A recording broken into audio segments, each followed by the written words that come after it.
আওয়ামী লীগ সরকারের গত ১৫ বছরে চট্টগ্রামের মেয়র ছিলেন এম মঞ্জুর আলম, আজম নাসির উদ্দিন ও রেজাউল করিম চৌধুরী। এই তিন মেয়রের সময়কালে চট্টগ্রামবাসী তেমন কোনো উন্নয়নের মুখ দেখতে পারেনি।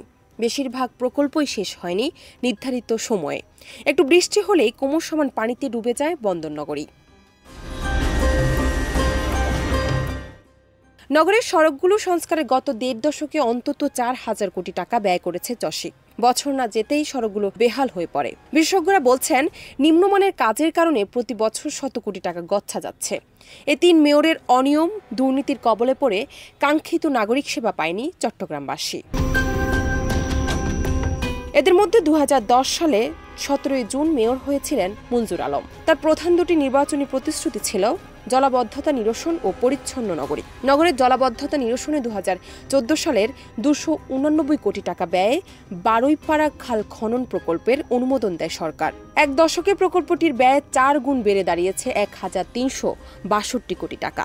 কিন্তু তারপরও নগরের জলাবদ্ধতা কমেনি। উল্টো গত ১.৫ দশকে খাল নালায় পড়ে বিশ্ববিদ্যালয়ের ছাত্রীসহ ১২ জনের মৃত্যু হয়। শেষ পর্যন্ত ১৫০ কোটি টাকা বকেয়া রেখেই কর্পোরেশন ছাড়তে হয় মঞ্জুর আলমকে।